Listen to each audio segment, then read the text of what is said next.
Olá a todos, seja muito bem-vindo, muito bem-vinda a mais um episódio do Ponto de Ebulição, o podcast do Quintessa, aceleradora de impacto.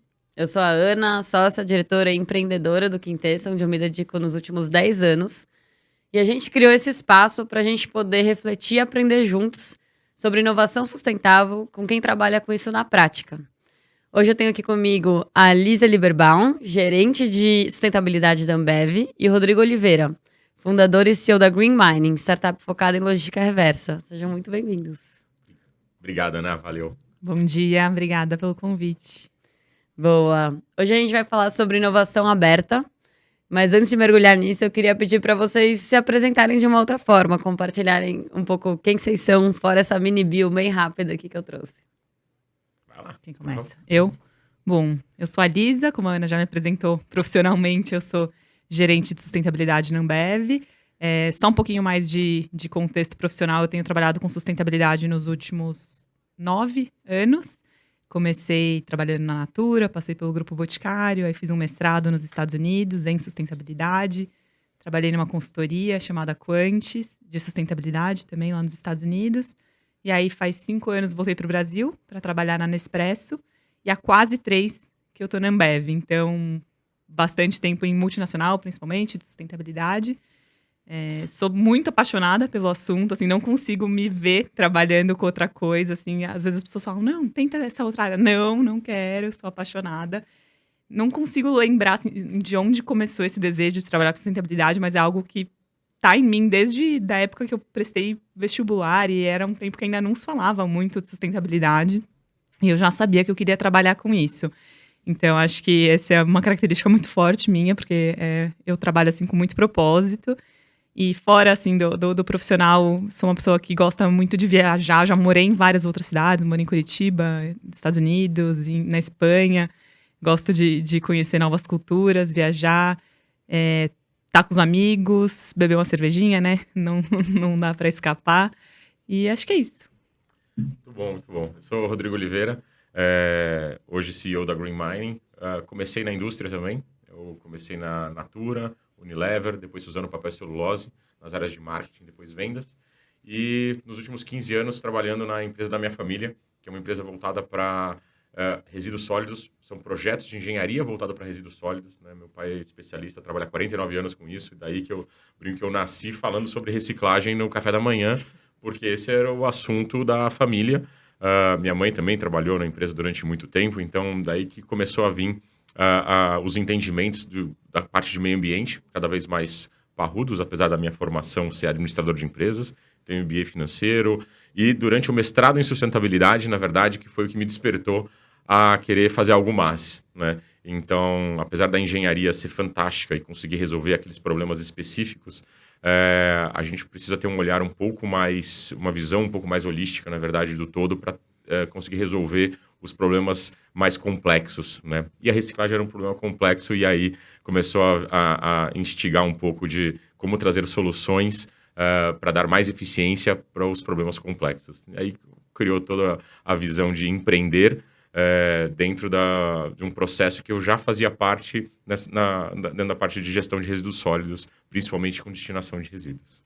Muito legal, muito legal. E acho que vai ser bom explorar essa ótica que vocês trazem a partir da experiência, né, anterior. Acho que, né, Lisa é recente trabalhando com inovação aberta, mas já há muitos anos trabalhando com sustentabilidade. E Rodrigo também, né? Acho que essa veia empreendedora foi um caminho depois de uma longa trajetória já trabalhando com indústria e resíduos. Então, muito bom. Gente, hoje para falar de inovação aberta, a gente vai mergulhar na Sem Mais, né? Que é o programa de inovação aberta da Ambev, que olha para impacto positivo. E, se eu não estou enganada, surgiu em 2018, né? À luz ali da publicação, né, dos compromissos de sustentabilidade para 2025 globalmente da Ambev. Aqui de introdução para quem está ouvindo a gente, né, e nunca ouviu falar da 100 Mais. Ana, você fala 2018, já me arrepia, né? Porque a Green Mining nasceu dentro do programa de aceleração. Então, assim, a gente tem um carinho muito grande por todo o programa e por tudo que veio acontecendo. Vai ser bacana a conversa. Boa. E aí, assim, grandes linhas aqui, só para quem está ouvindo se localizar, né? A gente está falando de trazer soluções de startups, de negócios de impacto, para serem implementadas junto à operação da Ambev, para a gente conseguir atingir as metas que são nas grandes áreas, né, de mudanças climáticas, embalagem circular, agricultura sustentável, gestão de água, ecossistema empreendedor e também o que a gente tem trabalhado as últimas edições, né, de conservação da biodiversidade amazônica. E aí, Lisa, eu vou começar com você, assim, para você contar um pouco nesse contexto, assim, da onde que a inovação aberta foi um dos caminhos para se cumprir as metas de sustentabilidade, assim, como isso deu na prática? Porque poderia ter sido, né, ali emitidas, publicados ali os compromissos, mas a empresa resolver dentro de casa. Então, da onde que foi esse passo para falar, não, é um programa de inovação aberta que vai estar vinculado a elas? Perfeito. Esses compromissos que a gente lançou de sustentabilidade em 2018, que englobam esses 6 temas que você acabou de comentar, eles não foram os nossos primeiros compromissos públicos de sustentabilidade. A gente já tem compromissos públicos desde 2010, só que antes esses compromissos eles olhavam só para dentro de casa, dentro dos nossos muros. Então a gente tinha como objetivo reduzir o nosso consumo de água, reduzir o nosso consumo de energia, gerir o resíduo que a gente produzia dentro da nossa fábrica. Então, em 2010 até 2013, a gente teve essa série de compromissos, que a gente atingiu todos. Em 2013, a gente lançou uma segunda série de compromissos também focados internamente, né, mais ambiciosos que os primeiros. A gente, de novo, atingiu todos com sucesso, né? A gente já era muito expert nessa parte de gestão ambiental, vamos dizer assim, dentro dos nossos muros. E em 2018, pela primeira vez, a grande diferença dessas metas versus as anteriores é que pela primeira vez a gente lança compromissos públicos que olham para o ecossistema como um todo, para a nossa cadeia de valor como um todo, o que faz todo sentido, né? Porque a gente, como Ambev, uma empresa do tamanho que a gente o impacto que a gente causa não é só dentro dos nossos muros, né? A gente está produzindo bebidas que vão numa embalagem, por exemplo, que vão terminar num bar, num restaurante, na casa do consumidor. Então, qual que vai ser a solução daquela embalagem depois? O nosso consumo de água não começa na nossa fábrica, ele vem desde a agricultura, dos grãos que a gente usa para fazer a nossa cerveja. Então, pela primeira vez, esses compromissos, eles olham para fora dos nossos muros. Uma visão mais sistêmica também, até um se responsabiliza pelo impacto gerado. Exatamente, na cadeia como um todo. E aí, a gente fala que é do campo ao copo, né? Do começo ao fim. E aí, a gente se viu numa situação que a gente não era expert em resolver esses problemas e esses impactos que nem a gente era nos desafios anteriores que a gente tinha. E aí a aceleradora surge por isso, porque a gente foi super, assim, humilde, vamos dizer, e falou, a gente não tem todas as respostas, a gente não tem todas as soluções, a gente lançou essas metas super ambiciosas para 2025, depois, se for interessante, posso detalhar um pouco mais, mas a gente olhou para dentro de casa e falou, bom, com as soluções, com as tecnologias que eu tenho hoje, eu não chego nessas metas, então eu preciso conhecer tecnologias e soluções novas. E aí, a inovação aberta foi o nosso jeito de conseguir buscar soluções e poder testar de maneira rápida, ver se funciona, pivotar junto com os negócios, mudar. E aí fazer isso de maneira mais rápida, mais acelerada, porque a gente tinha, né, agora a gente tem 3 anos, mas a gente tinha 7 anos na época para conseguir aprender tudo e conseguir atingir esses objetivos. Então é nesse contexto que nasce o programa, e acho que vale comentar, porque depois, quando o Rodrigo for contar da experiência dele, vale comentar que a gente tem o programa global, que é uma chamada mundial, né, e empresas e negócios, startups de todos os países podem se inscrever. E a gente tem o programa local. Então, o Brasil foi um dos pioneiros dentro da ABI, né, que é a companhia mãe da Ambev. O Brasil foi o primeiro país que lançou, junto com o Global, o seu programa local também. Então, é só legal diferenciar que a gente tem 2 tipos de programa. E faz muito sentido, Lisa, o que você conta, porque, de fato, a inovação aberta, ela tem tudo a ver com esse contexto, né? De falar, puxa, eu me propus um desafio onde eu preciso ir além dos meus próprios muros para conseguir resolver. E onde precisa dessa inteligência coletiva. E eu acho que aí, quando a gente fala também de meta-sustentabilidade, tem esse, talvez, tempero a mais, né? Que não só são desafiadoras, mas são urgentes. E não é nossa, o pessoal, né, viajou, foi lá e colocou um prazo curto, 2025. Não, é porque é urgente real. Se as empresas não mudarem, se a gente não mudar, não vai dar certo, né? Então, acho que tem um contexto onde faz muito sentido mesmo a entrada do programa. Mas, Rodrigo, eu vou jogar para você contar um pouco mais, então, né? Quem que é Green Mining? Né, acho que você já contou aqui que a Green Mining participou da 100+, mas conta um pouco mais. Qual desafio vocês resolvem? Qual que é a solução? Por que essa solução é relevante? O que vocês oferecem para as empresas para entender um pouco do seu dia a dia, né? Bacana. A Green Mining, então, é uma startup de logística reversa, né? Logística reversa é uma parte da reciclagem, né? A gente fala que reciclagem é um mundo muito grande, né? Então, você pode ter a reciclagem do resíduo industrial, como eu comentei agora, dos subprodutos, né? Totalmente plausível. Você tem várias formas de recuperar, por exemplo, material orgânico e tudo mais também. Recuperar de forma energética, recuperar de forma de compostagem, N formas. E você tem as embalagens de uso único, que são colocadas no mercado. Quando tem a tomada de decisão de que tipo de embalagem que uma indústria vai colocar no mercado, ela pode colocar uma embalagem a granel. Uma venda do produto a granel, perdão. Uma embalagem através de refil. O retornável, como sempre, são as garrafas de 600 ml voltadas para bares e restaurantes. Ou então ela toma a decisão de colocar uma embalagem de uso único. Nesse momento, ela tem uma responsabilidade, né? Se ela não vai recuperar para retornar e lavá-las, que é um custo, ela vai ter um custo natural de recuperá-las pelo menos 22%, que é o que rege a legislação, desde 2010.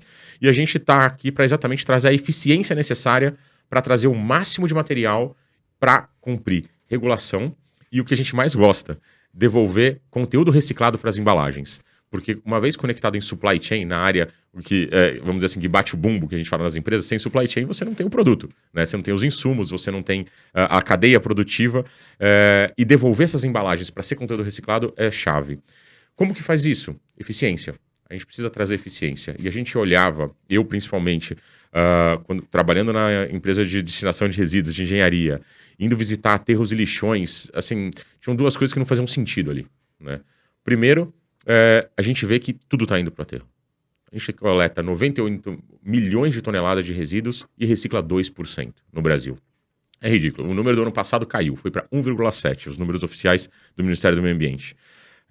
Assim, tem alguma coisa errada. Tá tudo indo para o aterro. E eu olhava para aquele negócio, plásticos, latas, vidro, tudo, papelão, tudo indo pro aterro. Nossa, ficou ainda pior. A última vez que eu tinha visto o número era 4%, eu já achava um absurdo. Eu trabalho muito com os números oficiais, porque números é um problema também, né? Então, números, você falar em números é complicado. Eu trago os números do Ministério do Meio Ambiente e da Abrelp, que são os números que, na área de resíduos, a gente tem um pouco mais de aderência em termos de confiança. Mas nenhum número é o certo, vocês podem ter certeza disso. Mas são os mais usados com maior captação de dados, vamos dizer assim. A conclusão é que tá ruim. Tá ruim. Independente A conclusão... se é 3, 4, 1,5, assim. Pronto. E aí vem a questão, a visão de startup que gosta de hackear sistema. A visão é que o que foi feito até agora não funcionou. Não solucionou de forma sistêmica, vamos dizer assim. Então a gente precisa trazer novas soluções. E o outro ponto é ver que em cima desses aterros, desses lixões, tem gente minerando lá, catando material. Criança, mulher grávida, senhores de idade, não só lá como nas nossas ruas, carroceiros andando e tudo mais. Aí você vai ver a renda desse pessoal, em média tiram R$420 por mês, se muito, né? Não tem dignidade nesse processo, não tem EPI, não tem proteção, não tem direitos trabalhistas nenhum. E no final, a nossa vontade é que cada vez mais esse material seja usado em embalagens das indústrias. E as indústrias têm uma coisa super importante, e a experiência, que você falou, né? A experiência de ter trabalhado, os cuidados, os compliance e tudo mais, você não pode ter mão de obra infantil, você não pode ter mão de obra, vamos dizer, escrava, ou mão de obra desrespeitada envolvida nesse processo. Então a gente resolveu trazer a eficiência para reduzir essa cadeia, garantindo compliance trabalhista, podendo se conectar com as grandes indústrias. Então a nossa tecnologia, ela encontra e incentiva a separação de materiais na fonte, que para a gente é chave para eficiência, né? Material misturado exige transporte e triagem, né? A gente quer tirar essa ineficiência para que os materiais sejam separados na fonte. A gente encontra os materiais com os dados de venda da indústria. Então a gente brinca que onde tem uma garrafa de vidro, ele fala assim, vendi aqui minha garrafa de cerveja. Eu estou olhando ali que, na verdade, aqui tem 440 gramas de vidro, né? E a gente olhando para a constância de vendas, a gente tem uma média de itens sendo vendidos naquele ponto de venda, então a gente sabe quanto vai ser gerado de resíduo naquele local. A gente pega os dados de venda, transforma via os nossos algoritmos em resíduos mensais sendo gerados e plota isso no mapa, porque a parte mais importante da logística é como que eu vou coletar de forma mais eficiente. Então, quando eu tenho esses dados no mapa, eu consigo fazer uma coleta georreferenciada de uma forma mais eficiente, porque eu vou atrás dos hotspots, lugares de grande geração. Achando esses lugares de grande geração, a gente consegue incentivá-los, né, que esse é o ponto fundamental, que é mudar o comportamento, e aí a maior complexidade do nosso trabalho, mudar o comportamento de pessoas e estabelecimentos para que a separação aconteça e a gente recupere esse material e mande diretamente para as usinas de reciclagem. iniciamos coletando Vai para as vidro usinas, é isso? diretamente. A gente se Não vai conecta, para as cooperativas. a gente se conecta 100% com as usinas. Tá. Por quê? Porque a gente resolveu contratar o catador, assinar a carteira do cooperado e garantir direitos trabalhistas do carroceiro. Ele faz Esse parte cara, da cadeia, então. Ele faz parte da cadeia, só que agora ele é um profissional. É legal que você está trazendo, porque quando a gente fala de resíduos, a gente sempre lembra da pauta ambiental, né? Mas é como você trouxe, ela é uma pauta que está intrinsecamente associada também a desafios sociais, seja nesse ângulo que a gente está falando, né, das condições de trabalho, seja até nas consequências de saúde que a gente sofre por não cuidar dos resíduos, né? Mas acho que só que para deixar super explícito, assim, para quem ouve e fala, meu, como que funciona esses modelos de negócio? Tô entendendo que é um modelo B2B, certo? Você vende para a indústria, nesse caso, por exemplo, quando fala dos dados, estabelecimentos, hoje você acessa tendo a Ambev como cliente, é isso? A gente, logo quando acabou o programa de aceleração, depois a gente fala um pouco do programa que foi fantástico, mas assim, a gente já se conectou porque a operação, e essa é uma das coisas que a gente gosta muito, né? Usar os programas para fazer POC, para fazer prova de conceito, para fazer piloto. Isso é muito bom, colocar a prova, né, e falar, pô, funcionou. Ou falar, putz, não funcionou, dá para melhorar. Isso é fundamental. Isso tem muito valor para a gente, os programas para isso. E a gente se conectou logo com o primeiro contrato com a Ambev. Hoje a gente tem mais de 11 contratos com a Ambev, além de mais de 25 outros clientes, sempre com prestação de serviço, né? E é assim que a gente consegue garantir os direitos trabalhistas de todos os nossos funcionários, porque a Green Mining não está aqui para comprar e vender materiais. A gente está para trazer adicionalidade numa cadeia complexa, que tem pouco volume, mas grande potencial, nos lugares e com pessoas que ainda não estão separando materiais. É aí que a gente se encaixa. Muito bom. Lisa, queria voltar para você, trazendo assim como input, que a gente percebe, assim, algumas reuniões que a gente faz, que é quando a gente fala de inovação aberta, eu percebo alguns profissionais de sustentabilidade numa visão um pouco assim, que legal, muito bonitinho, muito interessante, bem do futuro, tal, mas assim, não entendendo que de fato pode ser uma abordagem estratégica. Então, queria trazer, na verdade, duas perguntas. Uma é, você é essa profissional, né, que veio ali de sustentabilidade, entrou para gerenciar um programa de inovação aberta. Um pouco como foi sua relação na época, por que você sentiu motivação de querer olhar para cuidar dessa pauta e acreditar nessa pauta? E você contar um pouco dos resultados tangíveis mesmo, assim, esse tipo de programa gera benefício para a empresa? Quais benefícios? É uma estratégia real e pode sair dessa caixinha só do legal ou interessante? Boa. Então, quando eu entrei na Ambev, eu era gerente de sustentabilidade no pilar de embalagem circular. Então, tinha já bastante contato com o Rodrigo. Antes, né, de falar de inovação aberta, a gente falava de embalagem bastante. E na aceleradora, depois, quando eu for contar mais como funciona, mas cada startup que passa pelo programa, ela tem um padrinho. Chamava padrinho na época, hoje a gente chama de sponsor, que é o nome chique para padrinho, é a mesma coisa. Padrinho e madrinhas, né? Cada startup ela tem o seu padrinho, que é a pessoa que tem o tema relacionado, né? Então, eu era geralmente a madrinha das startups relacionadas ao tema de embalagem circular. Então, eu já tinha contato com a aceleradora Sem Mais bastante antes de fazer a gestão do programa. E eu era super engajada, inclusive no segundo ano da aceleradora, eu ganhei o reconhecimento de madrinha mais engajada, assim, eu realmente super fã do programa antes de... Como cliente dele, quase, como né? Como cliente, exatamente. Uhum. Eu era uma como cliente. Beneficiada dele, é isso. como área interna beneficiada. Eu vi o valor porque eu tinha esse contato, eu trabalhei com negócios que deram super certo, assim, uma das startups que eu fui madrinha, a gente chegou até a fazer um investimento e se tornar sócios minoritários, que é a Agropec, eles desenvolvem uma embalagem feita de resíduos agrícolas para transformar em embalagem para ser usada, para segurar as latinhas. Então, eu já conhecia o sucesso do programa. E aí, quando abriu essa vaga, eu já me interessei de cara. Então, quis fazer essa transição. Faz um ano, né? A gente estava começando a terceira turma. Eu entrei um pouquinho antes do lançamento, né? E foi a primeira turma que a gente fez com Quintessa, né? No ano passado. Então, eu entrei um pouquinho antes do lançamento. Acompanhei a terceira turma inteira, né? Do começo ao fim. E agora já estamos na quarta turma do programa, né? Começamos em julho, faz algumas semanas que a gente começou. E assim, como que a gente vê o benefício? Para mim esses negócios crescerem, amadurecerem e conseguirem se tornar fornecedores relevantes para a Ambev. Então, é o que o Rodrigo acabou de falar. Ele começou com um contrato que era um piloto, né? O que você falou, era um teste ainda para ver se ia funcionar ou não. Hoje tem 11, até fiquei surpreendentemente feliz com esse número. Muito bom, assim, 11 contratos. Então, assim, na média, a gente tem 20 negócios por E turma. não é que a Ambev tá doando pra Green Mine, né? Tá Não, contratando é um serviço porque a fornecedor. solução é relevante, né? Acaba a aceleração, você pode ou virar ou não virar fornecedor. Sim. Exato, exato. E também não é tão binário assim, né? Porque você pode não virar fornecedor na hora, mas depois de um digo tempo. assim, mas sim. tem Exato. contrato, é fornecedor. Não tem contrato. Sim, Exato. Porque às vezes você não consegue, naquele momento, Não tá fazer um pronto. negócio, não tá Exato. pronto, não tá Sim, na sim. maturidade, aí a startup continua evoluindo, daqui a um ano volta. Então, isso já aconteceu também, isso é muito legal.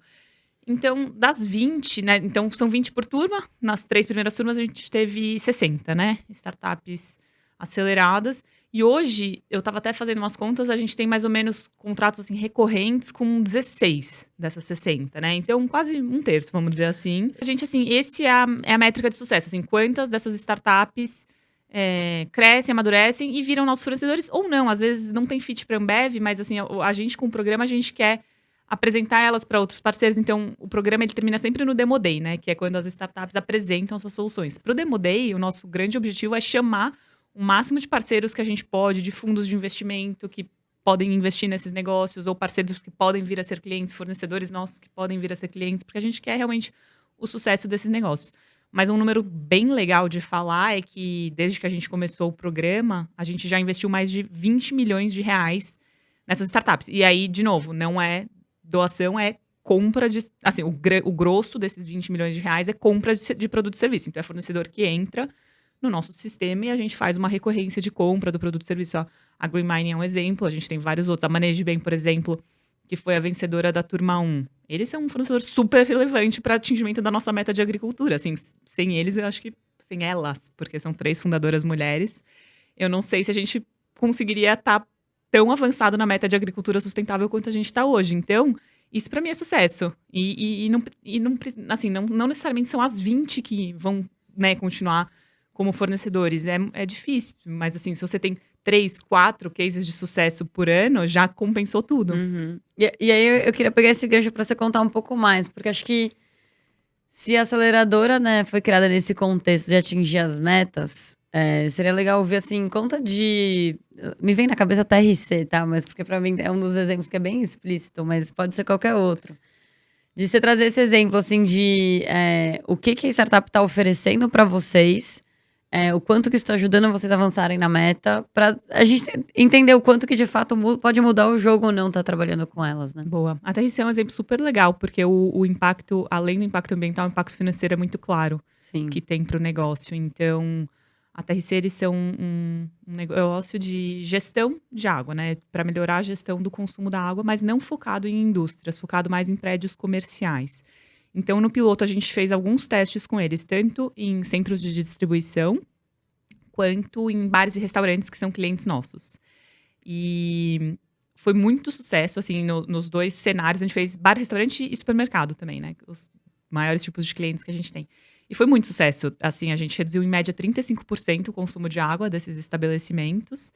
E a gente fez no nosso centro de distribuição referência, que é o mais modelo, é o mais moderno e tudo. E mesmo nesse CDD, a gente reduziu em 18% o consumo de água. Então, é absurdo.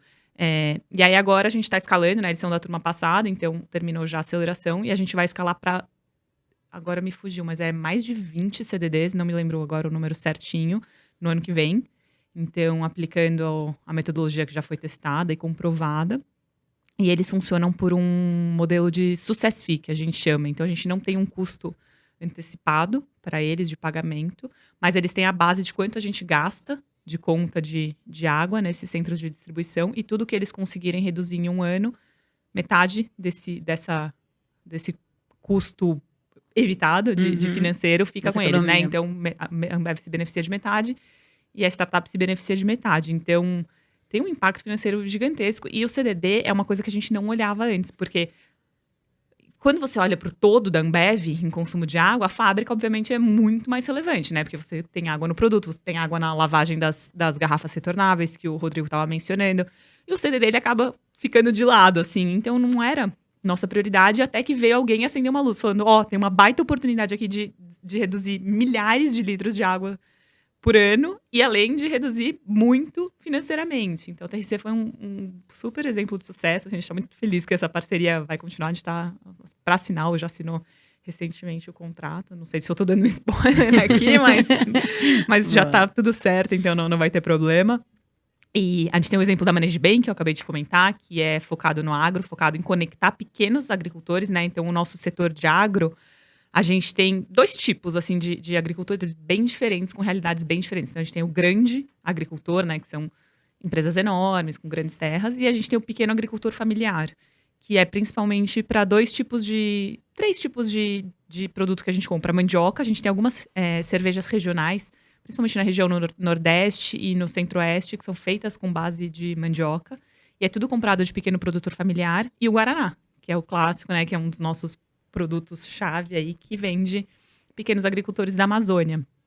Então, com esses pequenos produtores, a gente tinha uma dificuldade de como se conectar com eles, como treiná-los, né? Capacitá-los, dar gestão para eles. Dar até treinamentos treinamentos agronômicos. Então, a Manage Bem, ela tem esse chat, que é uma solução muito simples, muito fácil de ser usada para se conectar com eles, numa linguagem muito, muito fácil de entender. Então, é super, super legal. No pilar de mudanças climáticas, a gente tem alguns exemplos muito bons. Vou citar um aqui, que é a Fenemé, que é a Fábrica Nacional de Motores, né, que ressurgiu fazendo caminhões elétricos. Então, os primeiros protótipos desses caminhões foram feitos com a Ambev. A gente já tem um contrato assinado para compra de centenas de caminhões também aí nos próximos anos. Então, é um pilar super importante da nossa cadeia logística, né? No pilar de empreendedorismo, a gente tem um foco grande desde 2020, quando a gente lançou o nosso compromisso de equidade racial, que é de trazer mais diversidade na nossa cadeia de suprimentos. Então, teve 2 cases de sucesso super legais no ano passado, que foi a Diversidade I.O., que a Diversidade I.O. faz a prospecção de fornecedores que sejam liderados por pessoas negras, e a Afroimpacto, que é complementar, que ela faz o treinamento e a mentoria para esses fornecedores, né, que são também metas que a gente tem em compromissos públicos. Então, acho que a gente tem uns cases de sucesso, alguns cases de sucesso por pilar. Poderia ficar horas falando aqui, mas vou me ater a esses por enquanto. E eu acho que é muito legal que você ter ilustrado, é porque, assim, são desafios completamente diferentes. É quase como assim, a Ambev é especialista em produzir bebidas, né? Teria que se tornar especialista em formação de fornecedores liderados por pessoas negras. Teria que ser especialista em entender pontos potenciais, né, de economia de água. Então, fica aí, acho que fica bem tangível, né? Como a gente tá falando de uma necessidade de competência muito diferente. E acho que aí, pra mim, é a beleza da história, né? Por que não se juntar com alguém que já tá olhando pra isso há alguns anos, já aprendeu nessa trajetória, errou, refinou e aí consegue ir mais rápido, né? Muito bom. Rodrigo, eu queria ouvir de você, assim, nessa mesma provocação que eu trouxe pra Lisa, né? Do quem olha... Vejo que tem gente que olha de fora e diz assim, legal, mas será que muda o jogo mesmo? E aí eu queria que você contasse da ótica como empreendedor, né? Então, o que de fato te agregou valor ter participado da 100 Mais, que era antes, que era depois, e também o que você vê que você agregou para a Ambev, ou tem agregado para a Ambev? Nossa, essa é uma jornada que não tem fim, na verdade, né? Você entra no avião, eu falo assim, se prepara. Para quem me pergunta se vale a pena, não tem, indiscutivelmente vale absurdamente a pena. Eu lembro, eu entrei no avião dia 14 de outubro, né? Porque a gente fez parte do programa global da aceleradora, então o início é em Nova York. E eu falei que não saí desse avião. Esse avião virou um jato no meio do caminho, sabe? Que te transforma e aí tá indo para a Lua, porque o potencial que te abre é muito grande. Especialmente o programa global, na época eram 600 startups e escolheram 3 do Brasil, nós fomos uma delas. E eles têm um investimento super importante também para esse início, para tirar do papel, né?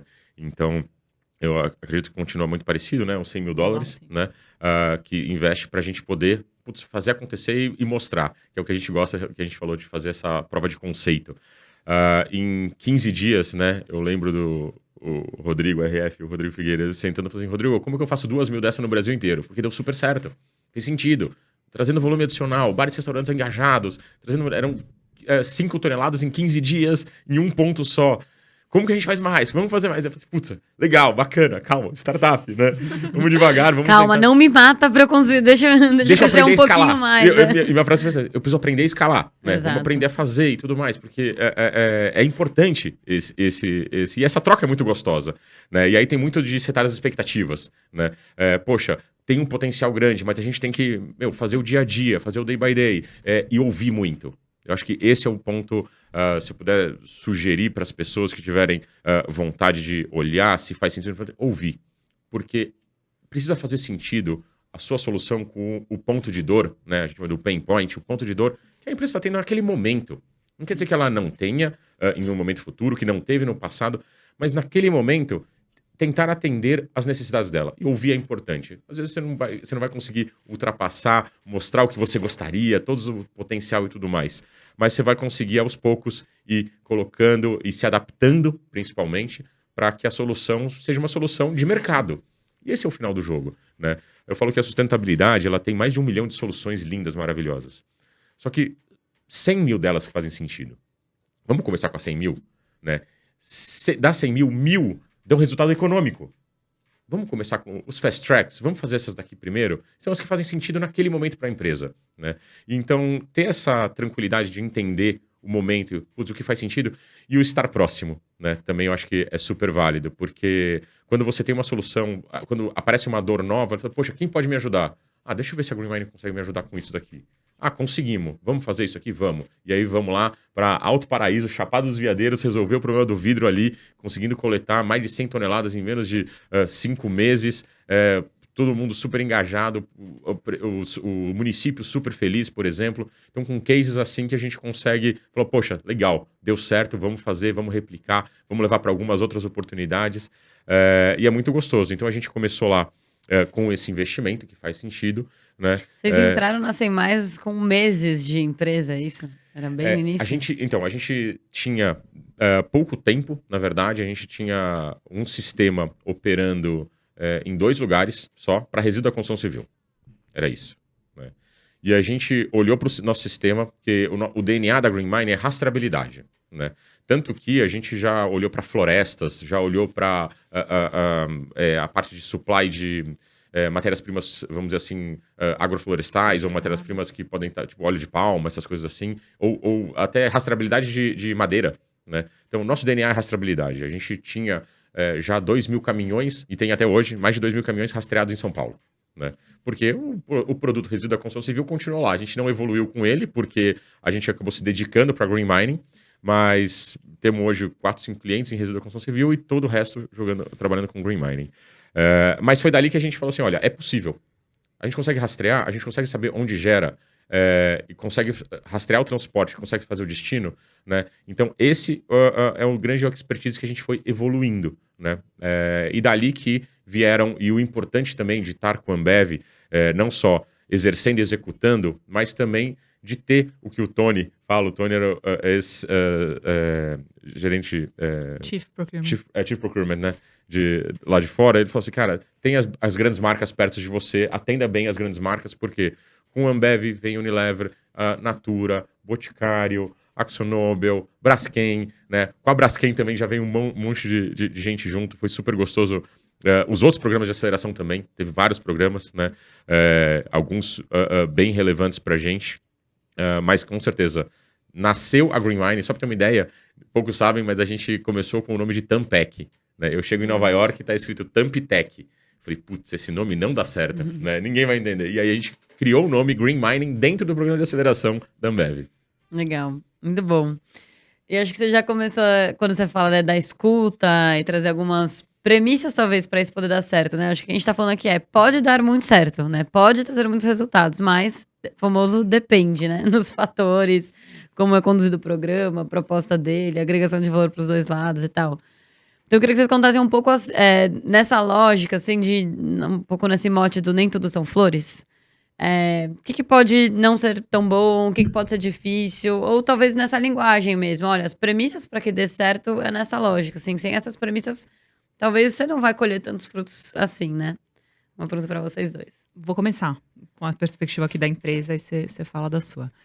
Eu acho que a primeira é engajamento das áreas. não basta você ter um programa sensacional, super parrudo, se as áreas fim que vão ter que implementar essa solução na prática não estão engajadas, né? Então, assim, você tem que ter o padrinho que eu estava falando, a madrinha que eu estava falando, dentro, comprado com o negócio. Senão, não vai andar. Assim, se a madrinha ou o padrinho não quiser que o projeto ande, não vai andar. Assim, isso para mim é a premissa básica. Tanto que agora, no programa local, a gente tem feito uma mudança, né? Então, as startups, elas entram para uma primeira etapa do programa, que a gente chama de Intensive Learning, que é de conteúdo intensivo, são mais ou menos 8 semanas de aprendizagem, de workshops com Quintessa, de aulas mais teóricas com especialistas tanto da Ambev quanto de fora. E no fim dessas 8 semanas, elas fazem um processo bem grande de escuta também durante essas 8 semanas, de conversar com esses potenciais padrinhos, madrinhas, para entender a dor, ver como que a solução delas vai poder solucionar, o que elas precisariam adaptar para solucionar a dor daquele momento. O Rodrigo pontuou isso, para mim foi perfeito, entender a dor e conseguir adaptar, né? Nem sempre o seu produto vai estar pronto já. Às vezes você tem que fazer um shift simples para conseguir atender. Então, a gente faz alguns momentos de escuta ao longo dessas 8 semanas, e no fim dessas 8 semanas elas apresentam qual que vai ser a proposta de piloto a ser executado. Então, isso é diferente de quando você participou com a Void, a gente mudou o formato. E aí, nessa apresentação, a gente convida todas as áreas fim. Então, para a apresentação das startups de agro, tá o time de agro em peso, com a diretoria e todo mundo. Porque daí eles que vão assistir essas apresentações, vão ver as propostas de piloto, vão ver os custos, e eles que vão me dizer, Lisa, tenho interesse, consigo, tenho gente para se dedicar nesses próximos 4 meses, que é o tempo de execução, e tenho budget para pagar. Porque eu, como aceleradora, eu pago, né? Assim, como time de sustentabilidade, a gente paga a execução do programa, mas a gente não paga os pilotos. Então, a área, até para gerar engajamento, a área que tem que pagar o piloto. Porque isso gera, né? Ela tem que estar, de fato, interessada. Você oferece a oportunidade dela encontrar a solução de uma startup. É isso, mas eu quem trago quer ser cliente da startup é a área. Exato, né? A gente traz algumas opções de soluções, né? Sempre validando, é um processo... Eles não participam só no fim, eles participam do processo de seleção, então é super iterativo entre as áreas. Mas eles têm que me dar o ok e a aprovação final de que eles vão seguir com o piloto. E aí, tem que ter o padrinho dedicado com pelo menos 1 hora de dedicação por semana. Esse é o mínimo, porque essa é a reunião semanal que a gente tem entre startup e Quintessa, né? Então, cada startup, cada negócio tem um gestor do Quintessa acompanhando individualmente também. E padrinho. Então, o mínimo é essa 1 hora. Só que precisa de mais, a gente sabe, né? Pra você executar um piloto, só na reunião você não resolve, né? Você tem que resolver outras coisas além para que o negócio aconteça. Então, a gente precisa dessa dedicação e do budget. Então, para mim, isso, assim, a premissa mais importante, sem dúvida, é a do engajamento. E eu acho que... Só um parênteses que acho que é legal do que você está trazendo. Às vezes, tem um pouco essa impressão, nossa, mas mais 1 hora, ou mais do que 1 hora, né? Eu já tenho muita coisa para resolver. E acho que aí entra a beleza da história, mas estamos resolvendo o que é prioridade, né? Então, assim, não deveria ser algo que subtrai, né, ou um tempo a mais dentro das prioridades. Os sponsors que entram, né, os padrinhos, madrinhas, eles estão resolvendo ali com a startup uma dor que já era relevante, então já estava essas horas na agenda, né? É isso, não é um extra. Esse negócio, ele vai ajudar a bater uma das metas, como o Rodrigo falou. A gente tem meta, a gente tem que bater. Então, isso é bem claro, pelo menos aqui na Ambev. Então, não é um extra, é parte do seu job description, né, do seu dia a dia.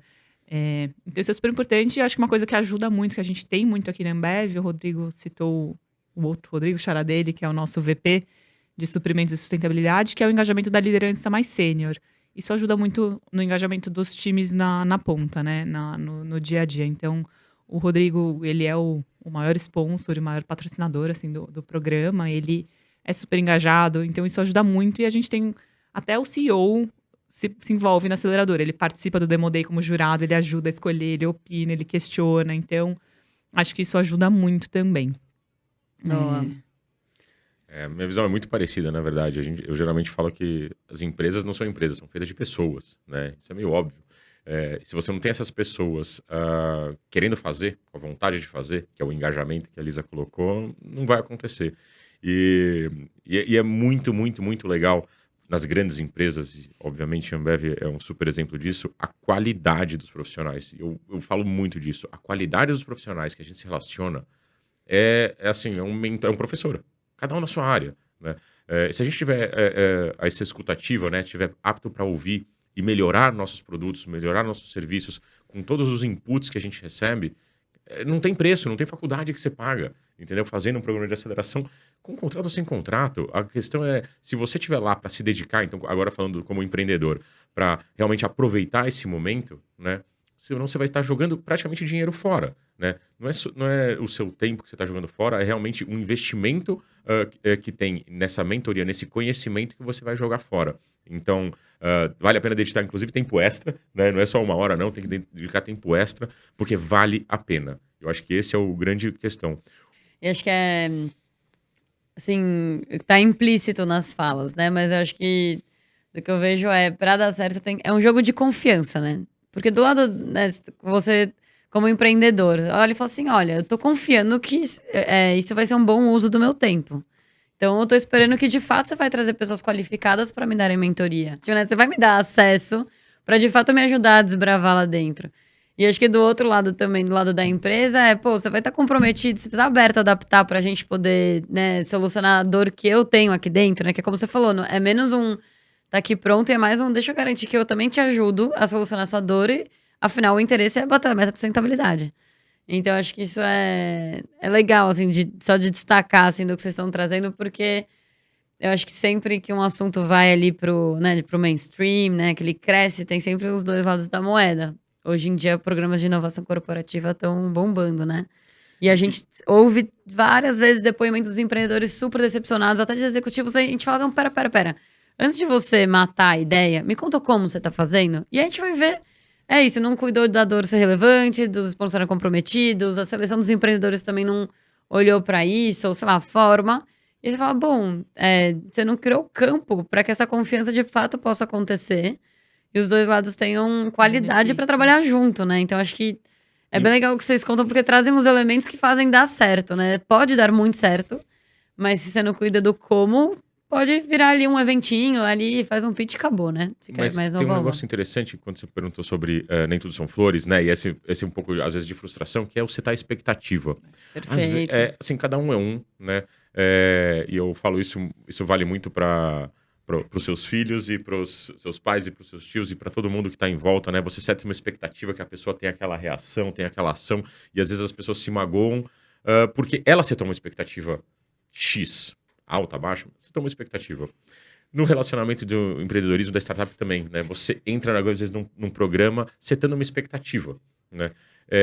E aí você se frustra, não porque o programa foi diferente, né? Porque você setou uma expectativa, talvez, que não era a proposta do programa. Esse ponto entendeu? é chave, Rodrigo. Chave, porque chave. a gente... isso é perfeito, assim, acho que esse é o maior cuidado que a gente tem para não ser assim, vem aqui, ser acelerado. Calma, o que significa? E aí, na Ambev, assim, a gente... Pra começar a trabalhar junto, a gente ficou, acho que uns 2, 3 anos conversando. E eu saía das reuniões e falava assim, nossa, eles devem me achar uma chata. Porque eu falei assim, tá, pera, mas o que você quer? Ah, eu quero acelerar. Não é suficiente. O que é sucesso do programa? Você quer ver a Green Mining, sei lá, com uma gestão desenvolvida. Então, nossa, olha que legal, eles não tinham uma equipe, agora eles têm uma equipe estruturada. Ou é sobre fazer o piloto, ou é sobre o resultado do piloto. Então, assim... acho que você tocou no ponto perfeito, porque na hora que eu convido os empreendedores, eu falo, olha, você pode chegar aqui com a expectativa de ter um contrato, mas o próprio programa tem uma fase 1, tem uma fase 2, a fase 1 tem uma proposta diferente da fase 2, né, então... E acho que até por isso que a gente mudou o programa, né, Aninha? Né? Nessas conversas que a gente percebeu que a gente precisava da fase 1 e da fase 2, por conta de gestão de expectativa.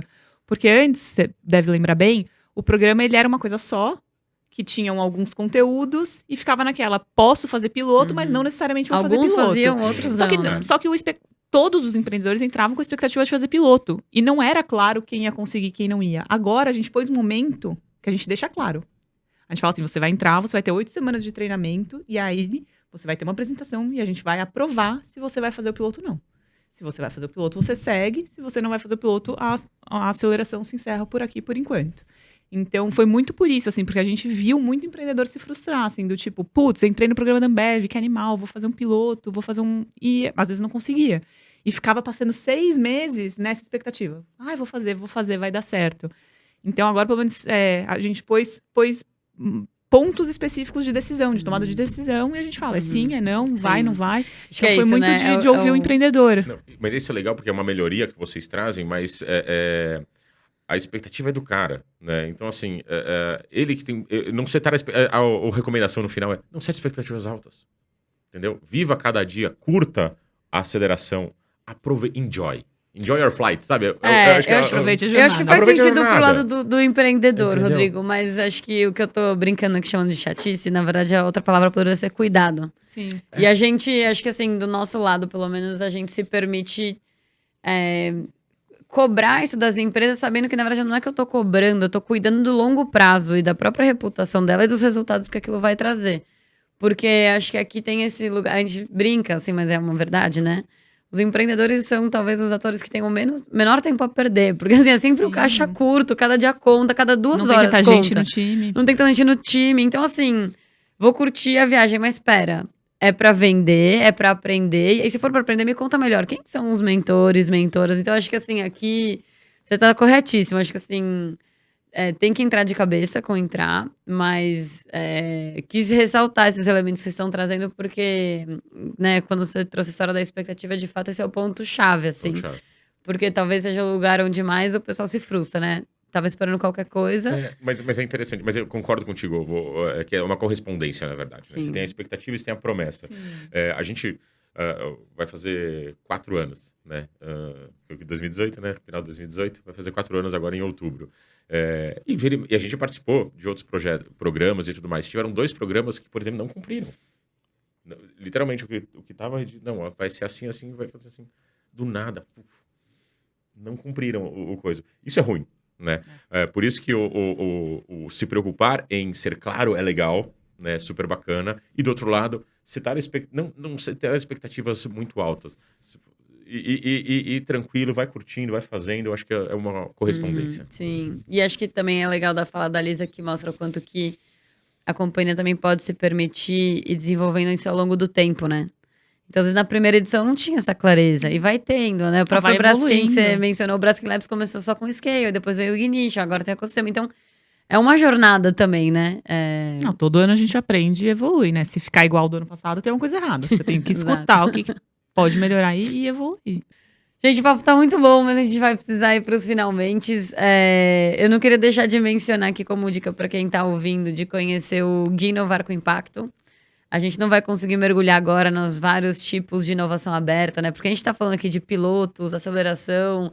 A gente ancorou aqui mais, né, no contexto das metas de sustentabilidade, mas tem várias formas possíveis de desenhar programa.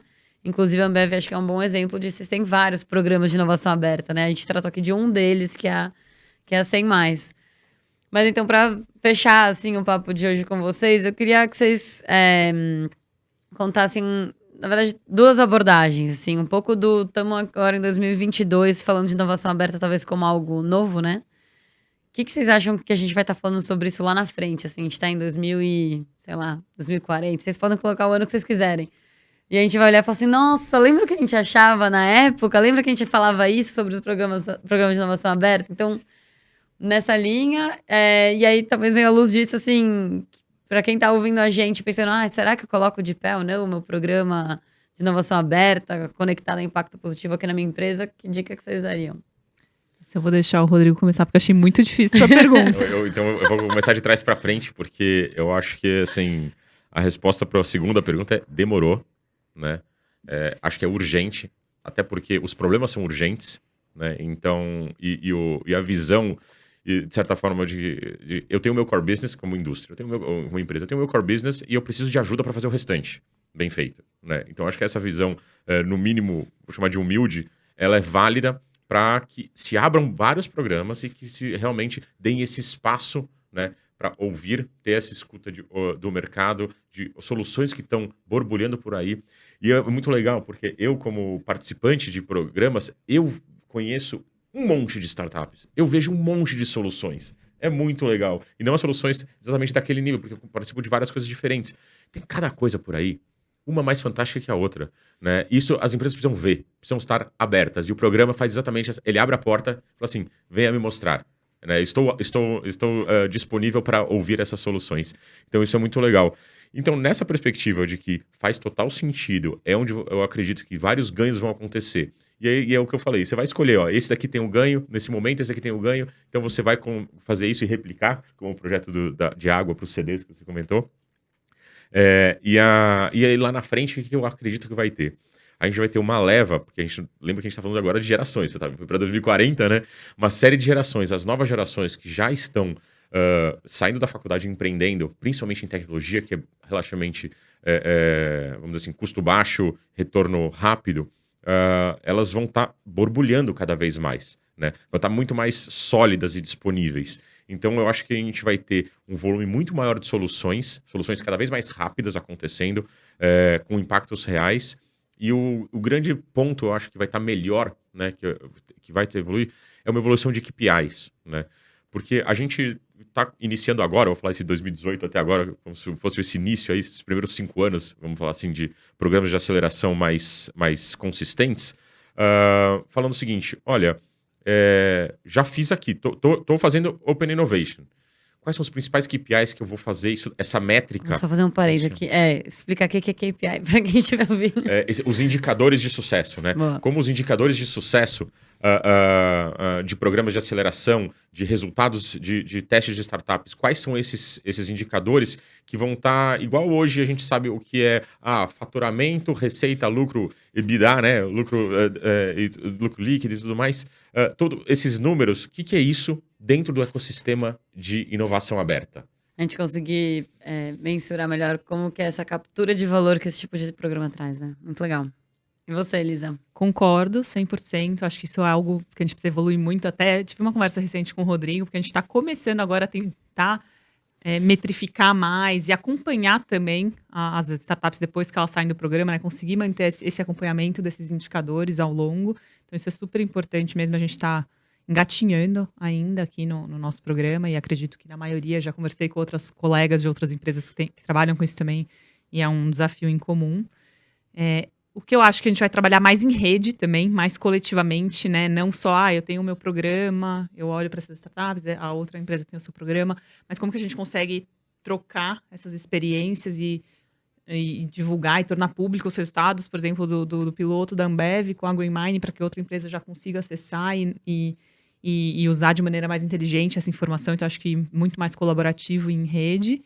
E espero que também seja mais diversificado e menos concentrado, assim, geograficamente falando também, né? Hoje, a gente ainda tem uma concentração muito grande no Sudeste. A gente tem focado muito na 100+, de tentar trazer negócios de outras regiões do Brasil, negócios liderados por mulheres, negócios liderados por indígenas, por pessoas pretas e pardas. Então, acho que temos também um longo caminho aí a percorrer nisso. A gente conseguiu evoluir muito nesses indicadores esse ano. Foi algo que me deixou extremamente feliz e satisfeita. A gente tem 40% dos negócios liderados por mulheres e 50% de diversidade étnico-racial. Então, foi muito, muito legal. Muito contribuído pelo Pilar de Amazônia, né? Puxado pelo Pilar de Amazônia, mas a gente tem essa concentração muito grande do ecossistema ainda na região Sudeste. Então, acho que consegui trabalhar mais colaborativamente e mais espalhado é o que eu vejo, que eu espero, na verdade. Acho que a gente vai chegar lá se todo mundo colocar o esforço necessário. E aí, voltando para a segunda pergunta, para mim, acho que tudo que eu falei hoje, para mim, né, já está bem claro que vale muito a pena se você vai se dedicar e vai pôr a energia suficiente que requer. Não vale a pena fazer um programa de inovação aberta só para dizer que tem e postar no LinkedIn. Tem que se dedicar, tem que ter pessoas dedicadas e tem que ver o valor, que vejam o valor nisso, né? Porque senão não vale. Então, se você tem pessoas dedicadas, vale muito a pena. Muito bom, muito bom. Gostei muito do que vocês trouxeram e bem alinhado, assim, a visão que hoje eu tenho. Eu acho que a gente fala de inovação aberta de uma forma bem inicial, né? Como se fosse, eu tenho um programa. E não é uma abordagem, na verdade, é uma forma de você abordar a solução de desafios. E como o Rodrigo falou, dá para você ter vários programas ali dentro, abordando desafios diferentes da companhia. E aí, como você trouxe também, né, Elisa, tem outros... não à toa é difícil também mensurar, porque assim, dá pra gente olhar, bateu ou não a meta de sustentabilidade, contribuiu ou não para a trajetória do negócio. A gente vê, às vezes, consequência de engajamento de equipe, reputação de marca, né? Então tem os colaterais ainda, né? Então, como que você tangibiliza tudo isso em números? Acho que vai evoluindo no tempo mesmo. Mas muito bom, gente. Adorei a conversa, muito boa. Espero que para quem ouvir a gente, ajude a ilustrar um pouco mais na prática, né? Que filme é esse? O que acontece na prática? Que vale a pena? Que não, que deveria cuidar? Mas acho que foi muito bom contar com a visão de vocês e as reflexões de vocês. Obrigada. O roteiro dos episódios foi feito pela Mariana Vale, pela Paula Caione, com a minha contribuição. E a edição e a gravação foi feita pela Wen Produtora.